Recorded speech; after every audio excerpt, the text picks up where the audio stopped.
தென்னாடுடைய சிவனை போற்றி எந்நாட்டவர்க்கும் இறைவா போற்றி அருப்பெரும் ஜோதி அருப்பெரும் ஜோதி தனிப்பெருங்கருணை அற்பெருஞ்சோதி. கொஞ்சம் மிஸ்டிக் செல்வம் ஐயாவுடைய டிவி சேனல் வழியாக இந்த நிகழ்ச்சியெல்லாம் பார்த்து கொண்டிருக்கக்கூடிய பல லட்சக்கணக்கான தமிழ் உள்ளங்களுக்கு என்னுடைய முதற்கண் வணக்கத்தை தெரிவித்துக் கொள்கிறேன். இன்று நம்முடைய பதிவில் நம்ம பார்க்க இருப்பது என்ன அப்படின்னு சொல்லி பார்த்தீங்கன்னா, சப்தக்கன்னியர் வழிபாடு. இந்த சப்தக்கன்னியர் வழிபாடு அப்படிங்கிறதுல பார்த்தீங்கன்னா, நம்ம இன்னைக்கு பார்க்க போகிறது சாமுண்டி சாமுண்டி அப்படிங்கிற வழிபாடு. சரிங்களா?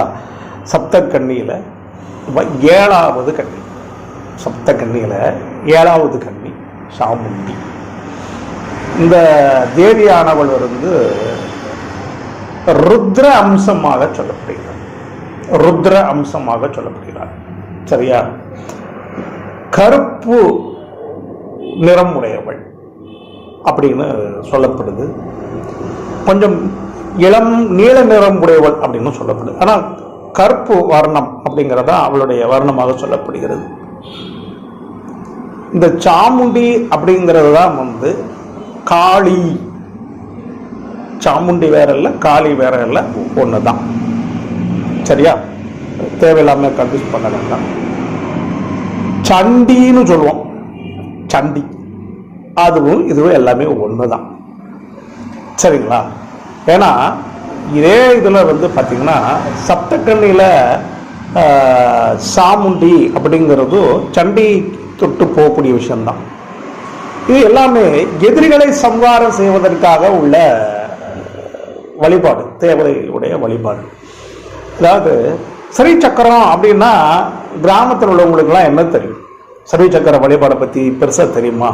அப்போ அவங்களும் கும்பிடணும் அப்படிங்கிறதுக்காக தான் இந்த சப்தக்கன்னியர் குலதெய்வமாக வழிபடக்கூடிய இடத்துல இந்த சண்டிக்கு பதிலாக சாமுண்டி அப்படின்னு வச்சிருக்கிறாங்க.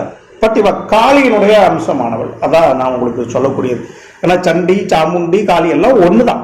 அதோட பாயிண்டை தான் நான் உங்களுக்கு சொல்ல வரேன். இதுக்கு இடையில நம்ம முதலே சொல்லியிருக்கோம், சண்டி வழிபாடு அப்படிங்கிறப்ப சப்தக்கன்னி. சப்தக்கன்னி அப்படின்னாலே இவங்க திருமணம் ஆகாதவர்கள். திருமணம் ஆகாதவர்கள் அவங்க தான் யாரு? சப்தக்கன்னி. ஸ்ரீசக்கர கோட்டைக்குள்ள இருக்கக்கூடியவங்க. இந்த கோட்டைக்குள்ள உள்ள போகணும் அப்படின்னா சாதாரணமாக எல்லாராலையும்லாம் என்ன செய்ய முடியாது, உள்ள போக முடியாது. இந்த தேவியை யமனுடைய அம்சமாக சொல்றாங்க. யமனுடைய அம்சமாக இந்த சாமுண்டியை சொல்ற. யமன் சாமுண்டி வடிவம் எடுத்து உள்ள போறதா சொல்றாங்க. ருத்ர அம்சம் எடுத்து, ருத்ரன் அம்சம் எதுவாக இருந்தாலும் சரி, இந்த தேவி துஷ்டத்தை அழிக்கவும் எதிரிகளை சம்ஹாரம் செய்வதற்காகவும் உண்டானது. இந்த வழிபாடு ரொம்ப பவர்ஃபுல்லான வழிபாடு. ரொம்ப ரொம்ப பவர்ஃபுல்லான வழிபாடு. இந்த வழிபாடை பற்றி எனக்கு எங்கள் குருநாதர் சொன்ன விஷயம் என்ன அப்படின்னு பார்த்தீங்கன்னா, ரொம்ப கவனமாக பண்ணணும். இந்த வழிபாடு பண்ணக்கூடியவர்கள் ரொம்ப நிதானமாக இருக்கணும், கோவப்படக்கூடாது. இதை ரொம்ப ஓயாமல் சொல்லுவார், ரொம்ப ஓயாமல் சொல்லுவார். இந்த வழிபாடு நம்ம யாக பூஜை பண்ணுறப்பெல்லாம் பார்த்தீங்கன்னா, எப்பவும் நல்லா ஞாபகம், யாக பூஜை பண்ணுறப்பெல்லாம் பார்த்தீங்கன்னா, ஜோதி ஆராதனை கடைசியாக காட்டுறப்போ பார்த்தீங்கன்னா, நான் இந்த தேவியை கூப்பிடுவேன். அது நம்ம கூட யாகம் பண்ணக்கூடியவங்களுக்கு எல்லாருக்கும் தெரியும், நம்ம பண்ண வீடுகள்லையும் தெரியும். இந்த தேவி ரொம்ப உக்கிரம். துஷ்டத்தெல்லாம் சம்ஹாரம் பண்ணுறதுல இவளுக்கு நிகர் யாருமே இல்லைன்னு சொல்லுவாங்க. அந்த மாதிரியான ஒரு விஷயம். ரொம்ப நிதானம் தேவை. ஏன், எதற்காக நான் சொல்கிறேன் அப்படின்னு கேட்டிங்கன்னா, இவளை வழிபாடு செய்யக்கூடியவர்கள் மறந்து கூட யாருக்கும் சபிச்சிடக்கூடாது. சபிச்சா அந்த சபிச்சது அப்படியே நடக்கும். இதைத்தான் எங்கள் குருநாதர் ரொம்ப ஓயாமல் சொல்லுவார். தம்பி, சாமுண்டி வழிபாடு கவனமாக பண்ணணும்டா ஐயா, ரொம்ப கவனையா, ரொம்ப கவனையா, ரொம்ப கவனம். அதனால் வந்து இந்த வழிபாடு அப்படிங்கிறது வந்து ரொம்ப ரொம்ப நிதானமான ஒரு வழிபாடு. இவளுக்கு உண்டான காயத்ரி மந்திரம் என்ன அப்படின்னு பார்த்தீங்கன்னா, ஓம் கிருஷ்ணவர்ணாயை வித்மகே சூலஹஸ்தாய தீமகி தன்னோ சாமுண்டி பிரசோதயாத்து அப்படிங்கிறதா இவருடைய காயத்ரி மந்திரம். இவருடைய மூல மந்திரம் என்ன அப்படின்னு பார்த்தீங்கன்னா, ஓம் சாம், சாமி வருதுல அந்த முத சா இம் சாம், சாமுண்டாயை நமக அப்படின்னு சொல்றாங்க.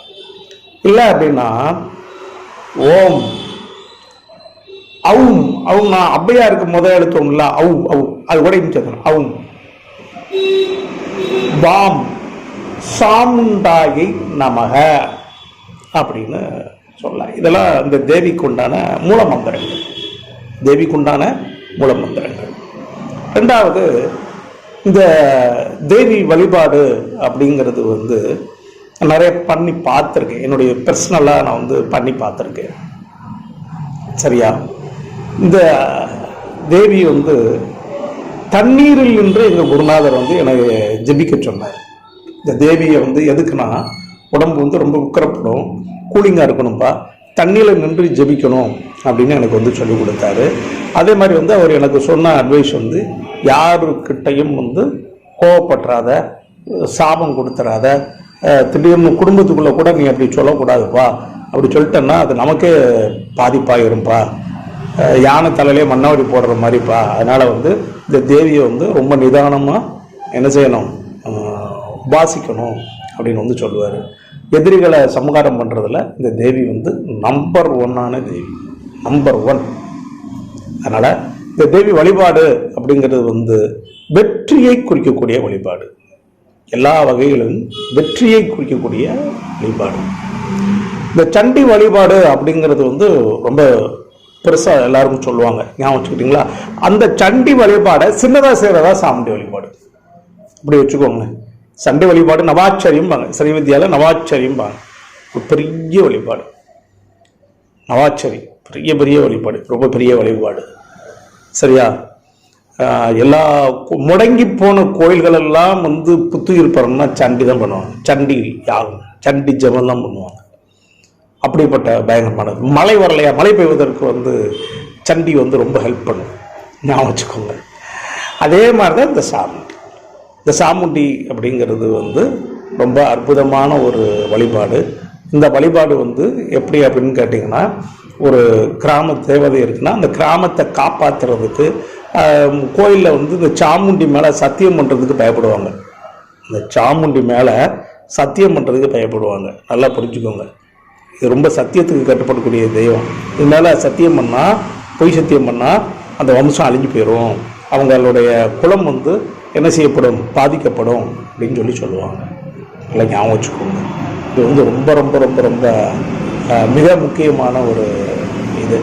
அதே மாதிரி வந்து பார்த்திங்கன்னா வந்து பஞ்சம் பிழைக்க கிராமத்தை விட்டு வெளியே போவாங்க பார்த்தீங்களா, பஞ்சம் பிழைப்பதற்காக கிராமத்தை விட்டு வெளியே போவாங்க பார்த்தீங்களா, அவங்களெல்லாம் வந்து என்ன செய்வாங்கன்னா, இந்த சாமுண்டிகிட்ட போய் விழுந்து வணங்கி, நாங்கள் இந்த மண்ணை விட்டு போகிறோம், மீண்டும் இந்த மண்ணுக்கு வந்து வரும் பொழுது எங்களுக்கு மிகப்பெரிய வெற்றி கொடுக்கணும், எங்களையும் எங்கள் வம்சத்தையும் இதெல்லாம் காப்பாற்றணும்னு நினைச்சுவாங்கன்னு கேட்டிங்கன்னா, அந்த தேவிட்ட வந்து முறையிட்டு சத்தியம் பண்ணிட்டு போவாங்க. இது சத்திய வாக்குக்கு கட்டுப்படக்கூடிய தேவதை. இதை தான் எங்கள் குருநாதர் வையாமல் சொல்லுவார். கோவப்படக்கூடாது, இது சத்தியத்துக்கு ரொம்ப கட்டுப்படக்கூடிய தேவதை அப்படின்னு சொல்லுவார். சரிங்களா? எல்லா புகழும் என்னுடைய குருநாதர் மிஸ்டிக் செல்வம் ஐயாவுக்கும் வராகி சுப்பிரமணிய சடையப்பருக்கு தான் போய் சேரணும். குருஜி மிஸ்டிக் செல்வம் ஐயாவோட டிவி சேனல் தொடர்ந்து பார்த்துக்கிட்டே வாங்க. சப்ஸ்கிரைப் பண்ணுங்கள், பெல் ஐக்கானை கிளிக் பண்ணுங்கள். எங்களுடைய வீடியோக்கள்லாம் உடனடியாக வந்து சேரும். நன்றி, வணக்கம். வாழ்க வளமுடன், வாழ்க வளமுடன், வாழ்க வளமுடன்.